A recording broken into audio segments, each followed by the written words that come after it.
Retour du décryptage de l'actualité sur SICA. Mesdames et messieurs, bonjour. Au sommaire de cette émission Angle de vue de ce jour, la République démocratique du Congo, où la résolution 2277 des Nations Unies en vue de la tenue à bonne date des prochaines élections législatives et présidentielles crée la polémique à Kinshasa pendant que le gouvernement du président Kabila parle d'une résolution irresponsable de la part de l'ONU. L'opposition congolaise reconnaît une ingérence acceptable des Nations Unies. Que fera le Conseil de sécurité des Nations Unies en cas de non-respect de cette résolution par le gouvernement congolais? Le décryptage se fera avec nos invités dans un instant. Et puis au Tchad, le président Idriss Déby Itno a-t-il balisé le terrain pour garantir sa réélection pour un 5e mandat à la tête du pays? Tout porte à le croire au regard des conditions du déroulement de ce scrutin. Les Tchadiens ont voté ce dimanche, certes dans le calme, mais sans la connexion Internet et sans les SMS. Tout le pays avait été coupé, une pratique qui malheureusement commence à faire école sur le continent africain sans une réaction des organisations de défense des droits humains et de la liberté de la presse sur le continent africain. Un 5e mandat dans le calme et sans Internet pour Déby au Tchad. Nous ferons le débat également avec nos invités. Enfin, nous parlerons de la visite officielle du président nigérien Muhammadu Buhari en Chine. La plus grande puissance économique du continent africain serait-elle en train de tourner le dos à l'Occident? C'est une préoccupation qui sera discutée dans cette émission avec nos invités. Mais en attendant, madame, monsieur, voici une compilation des faits importants sur le continent africain. C'est à travers ce flash d'information. Au Tchad, près de 6 millions d'électeurs étaient aux urnes ce dimanche pour élire un nouveau président. 13 candidats étaient en liste, dont le président sortant Idriss Déby, qui brigue un 5e mandat et qui a appelé au respect du verdict des urnes. L'opposition, qui conteste déjà les résultats, juge le scrutin de ce dimanche illégal, car une partie de la société civile qui siège à la commission électorale s'était retirée avant le vote. En Somalie, un journaliste rallié aux insurgés islamistes radicaux Shebab est condamné à mort pour avoir organisé l'assassinat de 5 de ses collègues entre 2007 et 2010, a été passé par les armes ce lundi à l'aube à l'académie de police de Mogadiscio. Plusieurs journalistes ont assisté à l'exécution d'Hassan Hanafi, qui avait été arrêté en août 2014 dans la capitale kenyane Nairobi et extradé en Somalie à la fin de la même année. Enfin, à Madagascar, 48 heures après avoir démis de ses fonctions Jean Ravélonarivo, qui avait lui nié avoir quitté ses fonctions, le président malgache a nommé ce dimanche Olivier Mahafali comme Premier ministre. Le nouveau Premier ministre, âgé de 51 ans, occupait jusqu'à présent le poste de ministre de l'Intérieur. Selon la presse, le Premier ministre fraîchement nommé entretenait des rapports houleux avec son prédécesseur.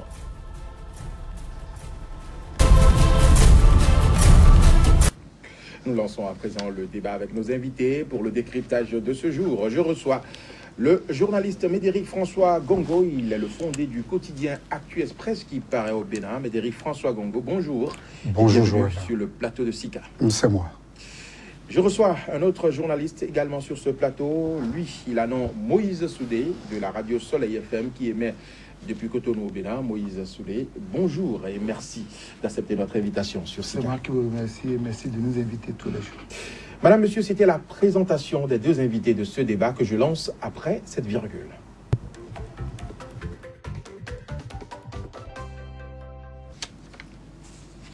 Notre premier sujet du jour porte sur la République démocratique du Congo, où la résolution 2277 des Nations Unies en vue de la tenue à bonne date des élections législatives et présidentielles crée la polémique pendant que le gouvernement du président Kabila parle d'une résolution irresponsable de la part des Nations Unies. L'opposition, quant à elle, reconnaît une ingérence acceptable. Alors, Médéric François Gongo, je m'en vais vous poser la première question pour ce premier débat. Comment peut-on, d'après vous, interpréter cette polémique autour d'une résolution qui vise juste à rappeler aux protagonistes la nécessité de respecter la Constitution?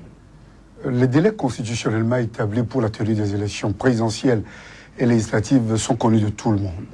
Au niveau du pouvoir, l'on fustige cette résolution du Conseil de sécurité 2277, prétestant de ce que l'on aurait un agenda caché. Au niveau de l'opposition, l'on pense au contraire que il faut y aller à part de sénateur et que si, au niveau du gouvernement, l'on refuse d'accéder à l'injonction de la communauté internationale qui est en place depuis 16 ans, c'est que l'on court le risque de voir le Congo être isolé sur le plan diplomatique. L'un dans l'autre, c'est que nous voyons que le gouvernement en place joue à faire gagner du temps.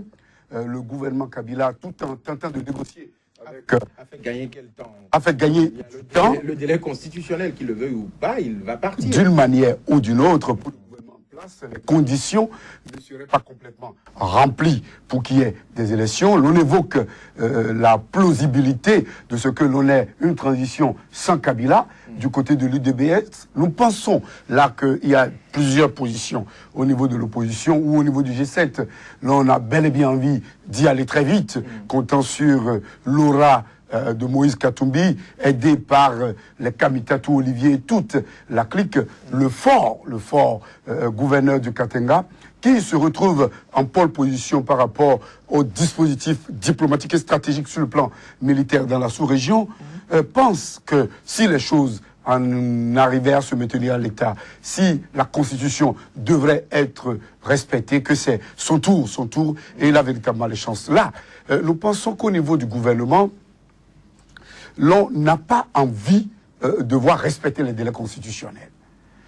L'on essaiera de tirer, on fait du dilatoire, c'est pour gagner du temps pour imploser l'opposition, gagner du temps pour trouver éventuellement une fenêtre pour amener le président Kabila à se présenter. Là, je pense que les chances s'amenuisent considérablement à ce niveau, mais gagner du temps éventuellement pour préparer quelqu'un d'autre qui pourrait éventuellement porter plus loin les désirata du parti au pouvoir. À 6 mois de ces élections, est-ce que c'est encore le moment de chercher quelqu'un?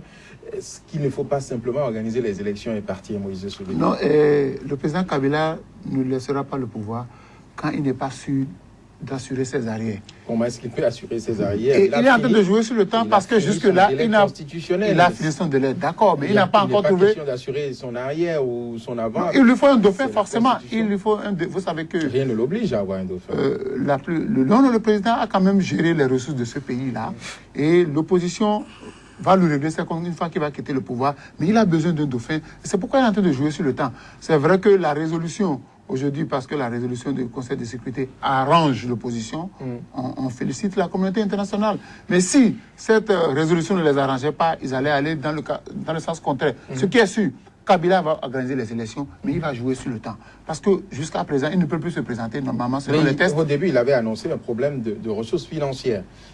Aujourd'hui, on lui rappelle juste la nécessité d'organiser et il parle d'une décision irresponsable. Est-ce que vous pensez que le gouvernement congolais finira par respecter cette résolution déjà contestée? Non, Kabila n'a rien à perdre. Il peut ne pas respecter cette... On sait qu'il n'a rien à perdre. Il n'a rien à perdre en cas de forcing, il peut se voir extradé ou bien poursuivi par la Cour pénale internationale. Non, ce n'est pas évident. Ce n'est pas évident. Moi, je crois qu'il est en train de chercher un dauphin dans son camp. Celui qui pourra valablement le représenter et prendre le pouvoir. Parce qu'il n'est pas prêt à laisser le pouvoir à l'opposition. Et il cherche. Tant qu'il ne va pas trouver, il va jouer sur le temps. Et je crois qu'il y aura les jeux de couleurs avec la communauté internationale. C'est tellement qu'on va lui donner un délai de grâce. On a dit les délais constitutionnels. Mais il peut trouver des arguments. Quand il va dire que du point de vue matériel, ils ne sont pas prêts pour organiser les élections, qu'est-ce qu'on fera? On va aller certainement vers une transition. Ok, et c'est son souhait. On va aller vers une transition et c'est son souhait. Mais ça risque d'être sans Kabila. Une transition sans Kabila. Oui, sans Kabila, d'accord. Mais Kabila sera dans l'ombre. Tout comme fait, il va tirer les ficelles. Le prochain président, il voudrait que le prochain président sorte de son camp. Il n'est pas prêt à ce que le pouvoir aille de l'autre côté. Parce que quand vous avez géré un pays tout le temps avec des crises, et quand vous avez des casseroles, vous avez intérêt à assurer vos arrières. Sinon, après le pouvoir, il va se retrouver en prison. Ça, c'est une évidence. Parce que l'opposition a déjà rassemblé tous les éléments qu'il faut. Oui, mais rien ne prouve qu'il sera en prison. Il peut négocier sa sortie. Mais c'est ça qu'il craint. Ça peut se négocier avec les autres Vous protagonistes. pensez que la dynamique de l'opposition... Vous pensez que la dynamique de l'opposition va lui faire cette concession-là avec tout ce qu'ils ont enduré sous le pouvoir Kabila? C'est le moment pour eux de régler les comptes. Oui, mais cette opposition dont vous parlez, ce sont des gens qui ont géré avec lui. Mais donc, ils se connaissent. C'est ce qui se passe en Afrique. L'opposition, c'est toujours quelqu'un qui a géré et qui maîtrise. Ils étaient ensemble. Oui. Voilà, donc ceux-là maîtrisent un peu les rouages du pouvoir. Ils connaissent les forces et les faiblesses du Kabila sur lesquelles ils peuvent surfer pour lui régler les comptes. Donc c'est pour ça qu'aujourd'hui, il veut forcément que le pouvoir reste dans son camp. Il va jouer sur le temps. Si on lui accorde la période de transition, il finira par dénicher l'oiseau rare qui pourra assurer ses arrières. Mesdames, François Gongo, dites-moi, que fera selon vous le Conseil de sécurité des Nations Unies au cas où le gouvernement congolais ne respecterait pas cette résolution?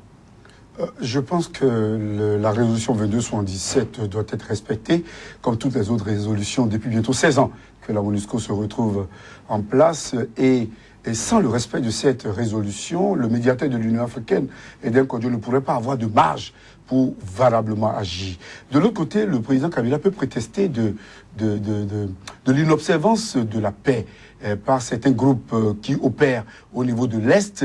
Hein, peut prétester de l'instabilité. De l'instabilité, parce qu'il peut prétester de cela, après avoir évoqué cette hypothèse fallacieuse de manque de moyens, qui revient comme un disque rayé au niveau de plusieurs régimes africains. Après avoir évoqué cela en vain, il peut revenir sur le problème d'insécurité, le problème d'insécurité, d'instabilité politique. Voilà. On sait que c'est un pays à risque, il y a souvent des soulèvements. Voilà, et je crois, entre autres, que le ministre des Affaires étrangères Chibanda a parlé de ce que malgré la présence des forces de l'ONU au niveau de l'Est du Congo, il y a des affres, il y a des violations flagrantes des droits de l'homme par ces mouvements. Ça ne date pas d'aujourd'hui. Évidemment, mais c'est une manière de dénier à l'ONU le droit de vouloir prolonger son mandat, même si à l'intérieur on ne met plus les mêmes prérogatives.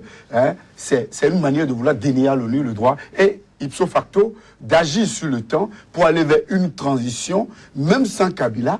Mais cela permettra à Kabila de ne pas couper les chines devant les dissidents du parti présidentiel qui se retrouve aujourd'hui dans le cadre du G7, dans le cadre du G7 autour du tout-puissant Moïse Katumbi, Moïse Katumbi, le temps pour lui de trouver, comme l'a dit tout à l'heure Moïse, de trouver un dauphin, quelqu'un qui puisse lui permettre, de préserver les arrières, de couvrir les contrats faramineux qui ont été signés avec certaines firmes et dont les contours n'ont pas été tellement bien précis, et ensuite, évidemment, de ne pas perdre la face, parce que, ne l'oublions pas, il a été à la base de problèmes que Jean-Pierre Bemba a aujourd'hui. Jean-Pierre Bemba se retrouve condamné.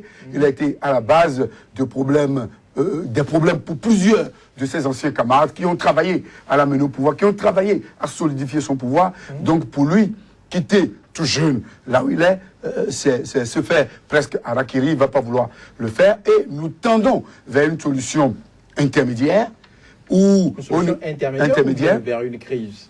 Pas une crise, il y aura forcément une solution intermédiaire, parce qu'il n'est pas bien saignant pour la communauté internationale, même dans la logique de faire respecter le droit humanitaire par cette affaire d'ingérence humanitaire prônée par l'ancien ministre français des Affaires étrangères Kouchner, par rapport aux crises qui créent des effets collatéraux, qui amènent beaucoup de populations à se retrouver hors de leur pays et être meurtries par les accointances coupables entre certains dirigeants et certaines firmes internationales. Je crois qu'au niveau du Congo aujourd'hui, il ne faut pas que d'un côté comme de l'autre, l'on tire sur la corde. Parce qu'à force de le faire, elle finira par casser et les deux camps se retrouveraient complètement au sol. Il va falloir aller vers une solution intermédiaire. La transition sans Kabila se retrouve être la meilleure des solutions. Mais la transition fera combien de temps? Ce n'est pas constitutionnel, ce n'est pas reconnu par la Constitution. Mais vous savez, là... Pourquoi vous parlez d'une... Non, nous aurons une crise. Vous aurez une crise. Vous savez, pour éviter la crise, il faut forcément... Non, Kabila, il va agir comme son père, c'est qu'il va armer des milices. Vous pensez qu'il va foncer dans le mur? Oui, il va armer des milices pour mettre le pays en désordre. Et là, il va dire... Tant que le pays n'est pas pacifié, il n'y a pas possibilité d'organiser les élections. Déjà qu'on a annoncé la semaine dernière des militaires, environ 2000 militaires et une quarantaine de chars d'assaut dans la région de Voilà la porte de sortie qu'il trouve pour qu'on lui colle la paix. Dès que la guerre va commencer dans les régions, on sera obligé de dire, mettons la résolution de côté, réglons les problèmes des milices. Parce qu'il n'est pas prêt. Il a beaucoup de cas. Ces contrats-là, ce qui est sûr, le prochain président va essayer de voir un peu plus clair ce qui se passe dans ces contrats. Dans ces contrats-là, ils s'en ont mis plein les poches. Donc aujourd'hui, il n'est pas prêt de partir sans avoir réglé ça. Et si vous l'y obligez, il va créer la crise. Parce que voilà un pays qui est immensément riche en ressources minières, mais qui n'a jamais la paix.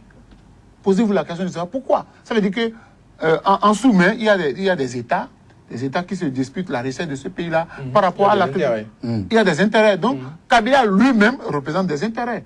Et ceux-là ne sont pas encore prêts de laisser Kabila partir si il n'a pas un dauphin qui peut leur permettre de continuer à exploiter anarchiquement les ressources du Congo. Donc aujourd'hui, nous sommes à la veille d'une crise. Une grande crise. Parce que moi, je ne sais pas pourquoi, c'est vrai que la résolution vient régler les problèmes, mais ce n'est pas le seul pays en Afrique où il y a des difficultés. Pourquoi au Congo, précisément, le Conseil de sécurité s'est précipité de prendre cette résolution-là? Ailleurs, il y en a eu d'autres. Le Conseil de sécurité ne s'est pas précipité, mais quand on sait que la RDC, quand même, c'est un grand pays qui traverse des crises, à cause de ses ressources minières et minéralogiques. Ce n'est pas le seul pays en Afrique. Pourquoi pour les autres pays, on n'a pas pris des résolutions pour contraindre les présidents à organiser les élections dans les délais constitutionnels? Ça veut dire quoi? Qu'il y a un problème de gros intérêts qui implique même ces pays-là qui détiennent le droit de veto au niveau du Conseil de sécurité. Donc cette résolution-là, quelque part, cache des non-dits. Pourquoi le Congo? C'est pas le seul. Donc vous ne voyez pas une transition, mais vous voyez plutôt une situation de crise totale. Oui, il y a une crise. Si on force la main à Kabila pour qu'il parte du pouvoir comme ça, il va partir, mais il va laisser le pays. Il compte quitter alors le pouvoir, puisque constitutionnellement, il doit finir un jour. Il y a une forcément, il va finir. Mais tant qu'il n'aura pas trouvé quelqu'un pour lui garantir une retraite paisible politique tranquille, il n'aura pas. Donc, en fin de compte, il ne partira jamais. C'est ce que mais il finira pas partir. Mais s'il doit partir, c'est que, bon, après moi, le déluge. C'est votre avis? Je crois bel et bien que Kabila n'a pas le choix que de partir. Pour lui, il veut aller vers une solution, une négociation. Et les élans se donnent déjà par rapport aux ouvertures, aux fenêtres qu'il tente d'ouvrir vers la famille Tshisekedi. Je pense qu'il y a plusieurs actions. Il y a cela quelques jours, des actions d'envergure, tendant à adoucir un peu la position au niveau de l'UDPS, tendant même à aller vers des négociations avec le dépositaire légitime de l'UDPS. Je crois que dans le cas de figure, la moindre des difficultés pour le peuple congolais serait une transition, mais une transition de très courte durée. Une transition de très courte durée. On sait comment ça commence. Et maintenant, par rapport... Parce que pour éviter la crise, oui, une transition qui sera placée sous la supervision, par exemple, du médiateur, du représentant de l'Union africaine, je veux parler d'Eden Kodjo, qui, on le connaît, était au début de la création de l'OIA et qui a eu à faire du travail de titan. Il va falloir qu'il nous démontre encore une fois toutes ces ressources diplomatiques pour nous montrer qu'il peut bien gérer cette situation. Au cas où, puisque au niveau de l'Est, la situation n'est pas stabilisée, puisque au niveau des zones frontalières, le calme n'existe pas, à tout moment, on peut avoir des situations conflictuelles qui peuvent amener le Congo à se retrouver dans une crise, et ce qui n'est pas du tout souhaitable. Pour la région des Grands Lacs. Merci Médéric François Gongo. Merci Moïse Soudé. Madame, Monsieur, ce sera tout pour notre premier débat de ce jour. Notre deuxième sujet porte sur le Tchad où 6 millions d'électeurs étaient aux urnes ce dimanche pour un scrutin déjà contesté par l'opposition. À quoi peut-on s'attendre dans les jours à venir dans ce pays? Nous lançons le débat après cette virgule.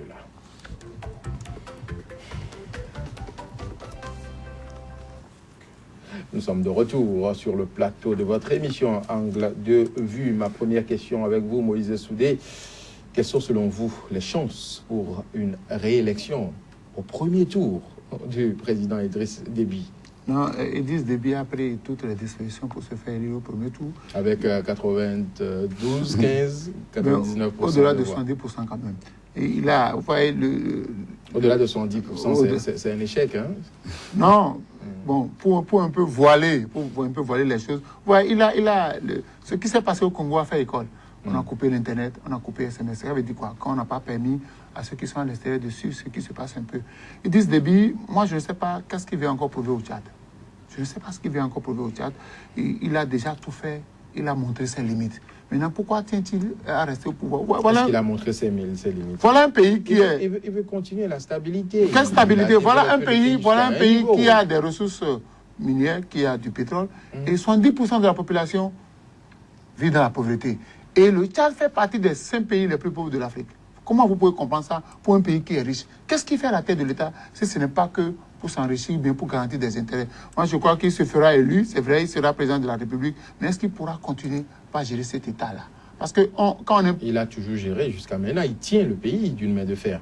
Mais est-ce que les Tchadiens sont heureux? Les Tchadiens ne sont pas heureux. Quand vous dirigez vos compatriotes et que vous n'êtes pas capable de faire le bonheur de la majorité, pourquoi chercher voir vous accrocher au pouvoir si ce n'est pas pour des intérêts inavoués, inavouables? Moi, je crois qu'il a tout fait, il va se faire réélire. Les Tchadiens ne pourront rien faire de peur d'être tués ou bien de peur des représailles. Ils vont le laisser élire. Mais est-ce qu'aux yeux de la communauté internationale, il sera un président crédible? Est-ce que vous pensez que la communauté internationale s'inquiète de cette situation? Mais justement, dans la commission électorale qui a organisé les élections, on s'est dépêché au Congo. J'ai dit, on s'est dépêché au Congo de prendre la résolution 2277. Pourquoi pas au Tchad? Pourquoi on ne prend pas des résolutions pour intimer le président de faire les choses? Au Tchad, les élections se sont déroulées à bonne date. Mais c'est pas forcément par rapport aux élections. C'est pas forcément par rapport aux élections qu'on va prendre des résolutions. Il y a d'autres choses. La Constitution lui permet d'avoir autant de mandats. Je suis d'accord. Par rapport à l'exploitation des ressources, ce qui doit rendre le peuple... Cela va s'appeler de l'ingérence. Il y a des ingérences acceptables, comme l'a dit l'autre. Frédéric François Gongo, quelle crédibilité pour ce scrutin quand on sait que la commission électorale a déserté, la société civile du moins a déserté la commission électorale? Je crois que là, légalement, le président Idriss Déby Itno, en place depuis 26 ans, se retrouve en pole position pour avoir son 5e mandat. Il a mis les petits plats dans les grands. Il a utilisé les moyens que ses pairs africains ont utilisés pour bâillonner l'opinion publique, pour museler la presse et pour réduire à sa portion congrue la société civile. On se demande si là l'on va vers une démocratie comme on parle beaucoup, où il y a une mixture entre la démocratie et la dictature, ou si l'on va vers une monarchie républicaine. C'est qu'il va falloir qu'on nous dise qu'on ne peut pas éternellement se dire être à l'école de la démocratie de type libéral, avec ces principes que sont l'alternance au pouvoir, la liberté d'expression, la liberté d'association, la liberté d'entreprise et des élections régulières avec obligation de limitation du mandat, et s'en offrir à plein aise par rapport à tout ce que nous observons sur le continent. Où nous devons aller vers une tropicalisation de la démocratie, où nous devons aller vers des monarchies républicaines. Pas tout ailleurs, ça marche. La tropicalisation en question est déjà faite aujourd'hui. On a le Congo qui a déjà adapté sa démocratie aux réalités africaines. Alors donc, qu'est-ce qu'on reproche aux autres? Il faut introduire cela dans les constitutions. Et là, l'on ne ferait pas preuve d'une... C'est dans la constitution tchadienne. Non. Il peut être candidat autant qu'il veut. À vie, on le sait. Oui. À vie. Mais assorti de cela, c'est qu'il y a le respect de la presse, le respect des associations, le respect de la société civile. Mais est-ce que cela est une réalité évidente au niveau du Tchad? Est-ce que le mouvement citoyen ne va pas s'essouffler? Est-ce que les opposants d'aujourd'hui auront de marge pour valablement intervenir lorsque nous voyons la communauté internationale qui se tait, parce que l'on suppose que pour avoir aidé la communauté internationale au nord du Mali en 2013, pour l'avoir aidé au niveau du Cameroun en 2015 et pour l'aider aujourd'hui encore par rapport à la Centrafrique et par rapport à la lutte contre Boko Haram au niveau de toute la région, que le président Itno Déby se retrouve être l'homme fort de la situation, et que au lieu de l'obliger, ou à défaut de l'obliger à respecter les règles démocratiquement établies, on préfère aller vers un gentleman agreement pour lui permettre de se maintenir avec ses frasques et ses affres, quitte à ce que la stabilité ne soit relative et que l'hydre n'ait plus de surface, de possibilités pour étendre ses tentacules et pour atteindre les Occidentaux dans les hôtels et autres, comme on l'a constaté au Burkina et en Côte d'Ivoire. Je crois que l'on joue là la réelle politique. Je crois que l'on nous amène, nous, Africains, à nous sentir moins citoyens que les citoyens du monde. Et c'est regrettable, puisque lorsqu'il faut aller vers des exigences vis-à-vis de certains pays, on y va. Et de la manière très forte, mais de manière complaisante avec certains qui se retrouvent être des strapontins. C'est la politique de 2 poids 2 mesures. Je vous ai dit tout à l'heure, au Congo, on a pris une résolution pour dire qu'il faut organiser dans les délais constitutionnels. Mais quand on brime les gens au Tchad, personne ne dit rien. Parce que du point de vue militaire, on offre beaucoup à la communauté internationale. Ce n'est pas possible. Mais est-ce qu'au Tchad, les Tchadiens sont en paix? Non. Il faut aussi prendre des résolutions dans ce cadre-là pour limiter les dégâts.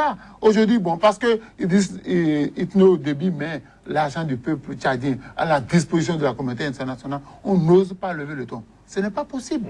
Alors, Moïse, une fois encore, un pays africain s'est tristement illustré par la coupure du réseau GSM le jour du scrutin. Alors, pourquoi les chefs d'État africains semblent de plus en plus hostiles aux nouvelles technologies sur le continent? Oui, vous savez que on a eu le cas au Bénin. Vous savez qu'aujourd'hui, avec Internet, dès qu'on finit le dépouillement, le représentant d'un candidat a la possibilité de prendre la photo et d'envoyer directement à la base. Ce qui veut dire qu'on suit l'élection à chaque minute. Et comme c'est un système de fraude qui est mis en place, on n'a pas voulu que l'on puisse envoyer les résultats par SMS ou bien par Internet. Pourquoi les gens se sentent-ils obligés de frauder? Parce que le président, il dit, dans la réalité, c'est quoi? La transparence. Il sait que si on doit donner les vrais chiffres, il n'est pas élu, il ne sera pas élu. Et comme eux, ils sont nés pour frauder, c'est génétique chez eux. Oui, est-ce que quelque part aussi, ce n'est pas pour empêcher la pagaille? Parce que aucune pagaille. Un candidat peut se lever pour dire oui, j'ai compilé, je suis le gagnant, je suis le vainqueur. Non. C'est parce qu'il veut développer la sécurité, à limiter justement. Ça doit même permettre aux représentants de Itno Déby dans les bureaux de vote d'envoyer aussi les résultats. Chaque candidat aura sa compilation. Mais étant donné qu'ils ont mis en place le système de fraude, ça fait partie. Et quand le Congo l'avait fait ici, la communauté internationale n'a pas réagi. Et Itno Déby l'a fait. Un autre le fera. Je crois que c'est sur ces points-là que la communauté... Parce que c'est la liberté d'expression. Vous ne pouvez pas, le jour du vote, refuser. Ça veut dire quoi? Qu'on empêche même la presse de faire son travail. Parce que chaque organe de presse a envoyé ses représentants. Les grands organes ont envoyé leurs représentants. Ils ne peuvent même pas envoyer, ils peuvent même faire des images, ni faire des comptes rendus. Ça veut dire quoi? Qu'il y a un système de fraude qui est mis en place. On est prêt à tout pour que ce système-là aille au bout. Et c'est ce qui s'est passé au Tchad. Si on avait déjà, si la communauté internationale avait tapé du poing sur la table, et que cela au Congo, je crois que l'autre n'allait pas faire. On n'aurait pas eu cette situation. Mais François Gongo, à quoi est-ce qu'on peut s'attendre dans les jours à venir au Tchad? Face à la position timorée de la communauté internationale où on préfère s'en tenir aux déclarations d'intention que de s'impliquer pour qu'au niveau du système des Nations Unies, il y ait des résolutions et des actes contraignants, face à l'étiolement du mouvement citoyen, en présence de la puissance de l'argent, là il faut le dire, parce que les moyens d'État ont été utilisés à temps et à contre-temps au niveau du Tchad, comme cela fut le cas au niveau du Congo, nous ne pouvons assister qu'à une situation de résignation. Le peuple va devoir, une fois encore, se résigner. Le peuple va devoir accepter, faire contre bon comme mauvaise fortune. Nous allons assister dans les jours à venir à des élans de soulèvement. Parce que suite à cette affaire de viol sur une fille par des enfants des autorités, on a constaté un soulèvement généralisé au niveau du Tchad, au niveau de certaines villes, Fayaladjo et d'autres villes qui ne sont pas forcément sous l'emprise du pouvoir en place. Nous allons constater quelques élans de soulèvement. Nous allons constater des tentatives, mais très tôt, nous allons voir que ces tentatives seraient matées et tuées dans l'embryon, ou tout simplement contrôlées par le pouvoir de l'argent, parce que, ne l'oublions pas, le pétrole et le gaz du Tchad passent par là aussi pour aider le pouvoir en place à bien s'implanter. Président en exercice de l'Union africaine, le président Itno Déby va user jusqu'à en abuser de sa position pour régler un peu quelques velléités au niveau de la sous-région. La sous-région dans laquelle il veut rien mettre par rapport à son vis-à-vis Denis Sassou Nguesso, et il est maître des lieux, parce qu'il a une armée qui a de l'expérience, parce qu'il a une armée qui prête ses services à la communauté internationale pour lutter contre le terrorisme, et parce qu'il a une armée qu'il maîtrise bien.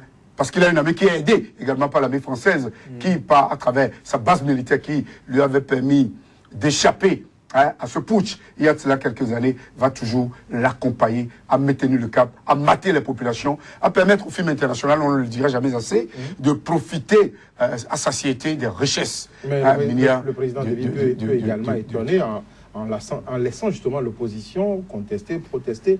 Cela peut arriver également. Mais je pense qu'il a intérêt à laisser l'opposition éclore. Il a intérêt à laisser la liberté d'expression, parce que après avoir fait 26 ans, je pense qu'on a eu le temps de s'enrichir Je pense qu'on a eu le temps de régler les problèmes.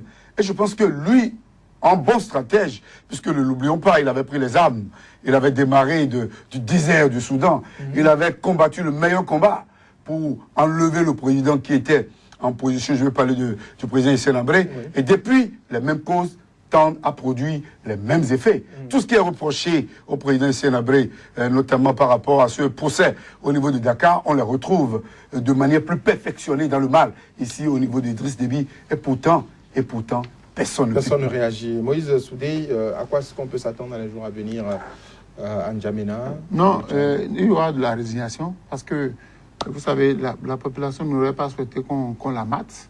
Et ils vont dire, bon, il veut le pouvoir, on lui laisse le pouvoir, on va gérer. Ce qui est sûr, il ne mourra pas au pouvoir, il va partir un jour. Mais ce qui fait un peu mal, voilà un pays où les gens, un pays riche, où la population souffre. Moi, je demanderai au président, hein, s'il gagne les élections, qu'il pense maintenant au bonheur de son peuple. Vous ne pouvez pas avoir toute cette richesse-là. Vous avez signé de gros contrats. L'argent rentre dans le pays. Mais 70% de votre population vit encore dans la pauvreté. Ce n'est pas normal. Il faudrait que les présidents africains aujourd'hui utilisent les ressources nationales pour créer le bonheur autour d'eux. Parce que ce n'est pas bon d'être heureux tout seul avec sa famille. Le Tchad a des ressources, mais on ne comprend pas aujourd'hui que le Tchad soit parmi les 5 pays les plus pauvres du monde. Ce n'est pas possible. Et ça aussi, la communauté internationale doit veiller à cela. On doit dire, vous êtes riches, mais pourquoi on souffre? Moi, je dis... On n'a pas une résolution pour leur imposer un niveau de vie. Chez nous, quelqu'un parlait de prospérité partagée. Il faudrait que ça soit la même chose. Parce que le peuple tchadien ne va pas se taire tout le temps. Il va arriver un moment où le peuple va se révolter et le président sera chassé du pouvoir. Donc il va partir par la plus petite des portes. Il faudrait que ce mandat-là lui permette de prendre de bonnes résolutions par rapport à son pays. Et régler les problèmes de développement. Oui. Merci Moïse Soudé, madame, monsieur, ce sera tout pour notre deuxième débat de ce jour. À présent, voici un nouveau point de l'actualité sur le continent africain, c'est le flash d'information. Au Tchad, près de 6 millions d'électeurs étaient aux urnes ce dimanche pour élire un nouveau président. 13 candidats étaient en lice, dont le président sortant Idriss Déby, qui brigue un 5e mandat et qui a appelé au respect du verdict des urnes. L'opposition, qui conteste déjà les résultats, juge le scrutin de ce dimanche illégal, car une partie de la société civile qui siège à la commission électorale s'était retirée avant le vote. En Somalie, un journaliste rallié aux insurgés islamistes radicaux Shebab est condamné à mort pour avoir organisé l'assassinat de 5 de ses collègues entre 2007 et 2010, a été passé par les armes ce lundi à l'aube à l'académie de police de Mogadiscio. Plusieurs journalistes ont assisté à l'exécution d'Hassan Hanafi, qui avait été arrêté en août 2014 dans la capitale kenyane Nairobi et extradé en Somalie à la fin de la même année. Enfin, à Madagascar, 48 heures après avoir démis de ses fonctions Jean Ravelo-Narivo, qui avait lui nié avoir quitté ses fonctions, le président malgache a nommé ce dimanche Olivier Mahafali comme Premier ministre. Le nouveau Premier ministre, âgé de 51 ans, occupait jusqu'à présent le poste de ministre de l'Intérieur. Selon la presse, le Premier ministre fraîchement nommé entretenait des rapports houleux avec son prédécesseur.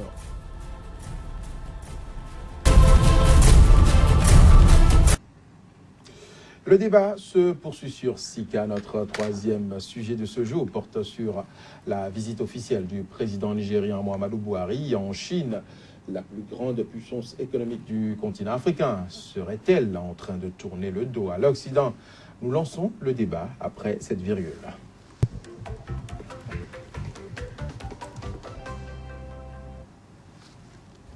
Cette émission se poursuit avec mes deux invités, tous deux journalistes, Moïse Soudé de la Radio Soleil FM et Médéric François Gongo du quotidien Actu Express. Médéric François Gongo, selon le communiqué officiel de la présidence du Nigeria, le voyage du président Buhari à Pékin vise le renforcement de la coopération commerciale entre la Chine et le Nigeria. Est-ce que vous pensez vraiment que ce soit le seul et vrai motif du déplacement du numéro 1 nigérian? Seul ou vrai, l'essentiel, c'est que c'est le motif primordial. De 2,3 milliards dollars dans les années 2007, les échanges entre le Nigeria et la Chine se sont retrouvés renforcés jusqu'à 3 ans, les 7,5 milliards dollars déjà en 2010. Aujourd'hui, nous voyons que les puissances du Sud tendent à tabler sur un développement de relations qui change les paradigmes au niveau des relations internationales. Ce ne sont plus les anciens colonisateurs, ce ne sont plus les anciens patrons qui sont priorisés, mais c'est beaucoup plus une ouverture vers la Chine, le Brésil, vers l'Inde, vers d'autres pays où les propositions deviennent encore plus alléchantes, ainsi que le notent les observateurs. Par exemple, par rapport au Nigeria, nous voyons que la Chine et l'Inde se retrouvent en très bonne position au niveau de certains échanges. Les investissements au niveau de la Chine, même si ils ne sont pas encore très satisfaisants au niveau du géant de l'Est et de la première puissance africaine, se retrouveraient renforcés avec le temps. Et cette visite est inscrite dans la logique des changements de partenariat ou des changements des conditions de partenariat entre le Nigeria et ses amis. Parce que aujourd'hui, quoi qu'on dise, le Nigeria regorge des ressources. Et même si le pétrole chute, ce n'est pas demain la veille pour que le Nigeria ait des problèmes jusqu'à se retrouver en baisse de forme. Et donc la Chine, qui prend l'Afrique comme le nouvel Eldorado, où on peut aller chercher des opportunités, où on peut aller investir. On a vu lors de la rencontre, lors de la visite du président chinois au niveau de Addis Ababa, il a eu à donner à l'Union africaine un siège flambant neuf. Je crois que ce n'est pas anodin. Et là, la politique de la Chine aujourd'hui, et la diplomatie commerciale de la Chine doit avoir comme ancrage, notamment au niveau de l'Afrique noire, le Nigeria.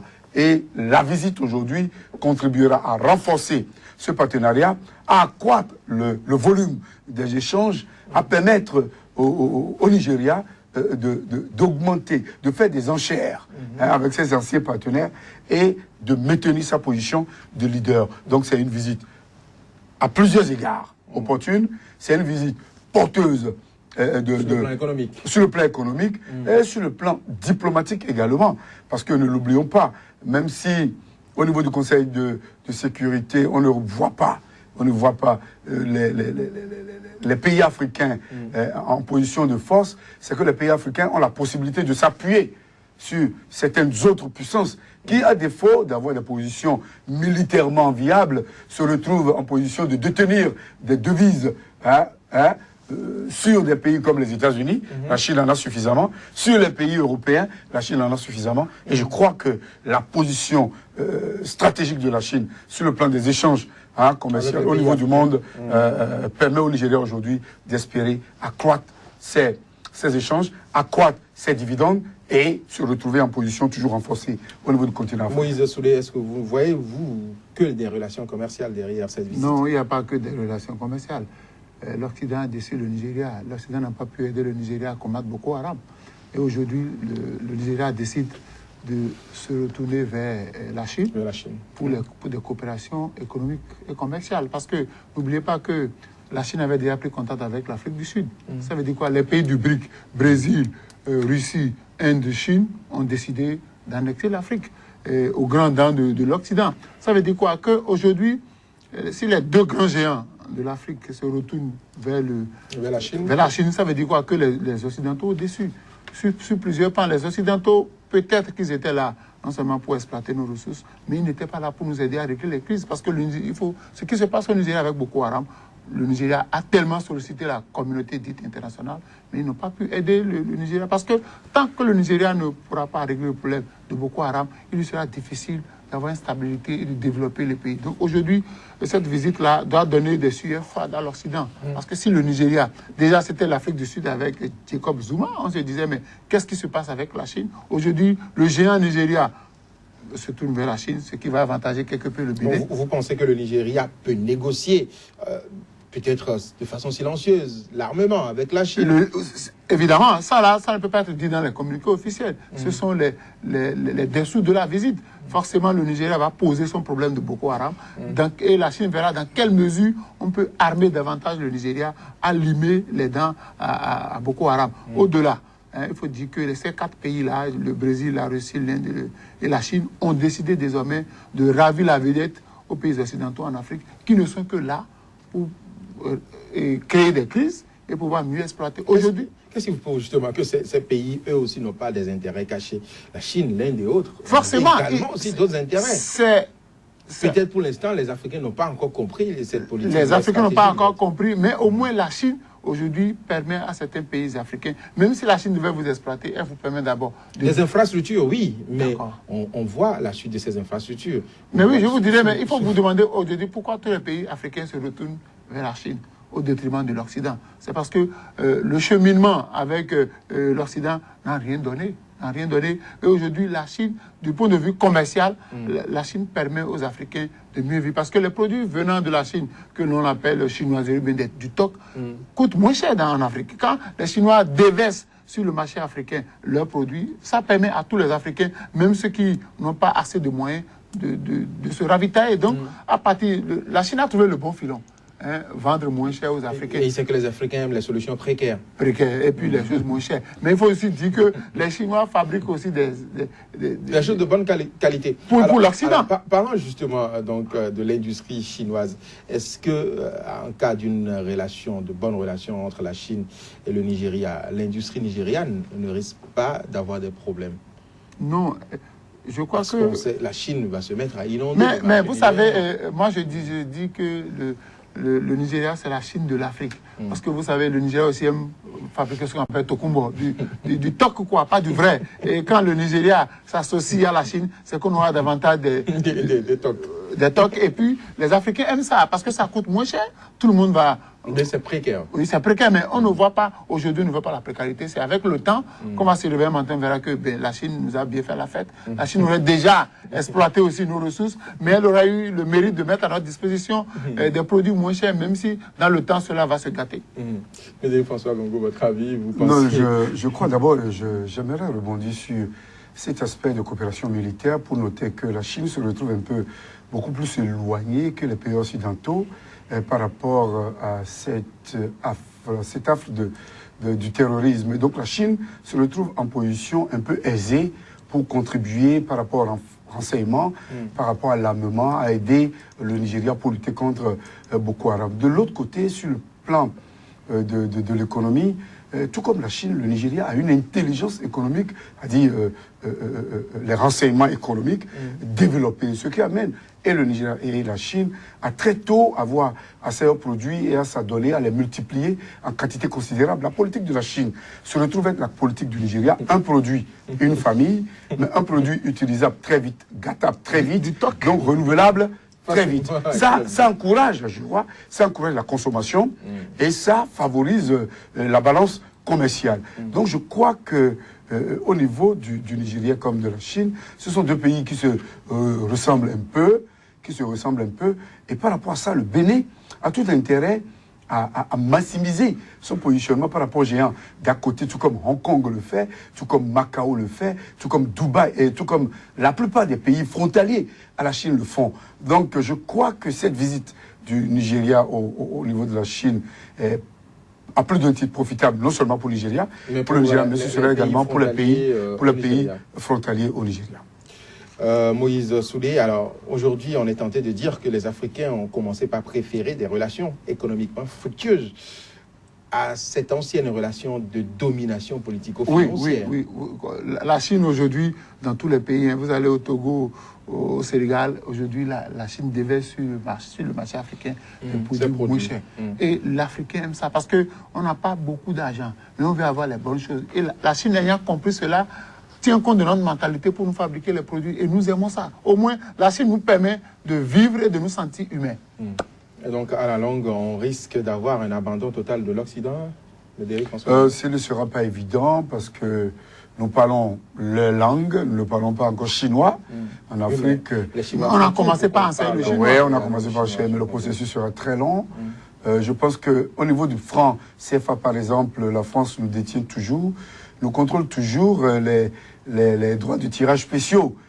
Sont au bon vouloir du Trésor français. Et je pense que si le Nigeria a pu réussir à se soustraire de ce dictat, comme la plupart des anciennes colonies britanniques, comme le Ghana et autres. C'est en créant sa monnaie. C'est en créant sa monnaie. Mais la monnaie qui a des difficultés. Évidemment, c'est pas grave. Je pense que le Nigeria retrouvera dans cette réforme la ressource indispensable pour régler toutes les difficultés qui se présenteraient à lui. Parce que, je l'ai dit tout à l'heure, l'intelligence économique est véritablement développée au Nigeria, tout comme cela se retrouve être le cas au niveau de la Chine. Je crois que dans la redéfinition des relations commerciales, comme l'avait noté le président Poutine, il le disait longtemps, que d'ici 20-25 ans, les anciens colonisateurs risquent de devenir les colonies des anciens pays qui ont à exploiter. Et nous tendons vers cette réalité. Merci Médéric François Gongo, merci Moïse Soudé. Madame, Monsieur, ce sera tout pour votre émission Angle de vue de ce jour, qui a été consacré au décryptage de l'actualité en République démocratique du Congo, au Tchad, puis au Nigeria. L'information se poursuit sur Sika TV, sur notre site internet www.sikatv.info. Merci de nous avoir suivis.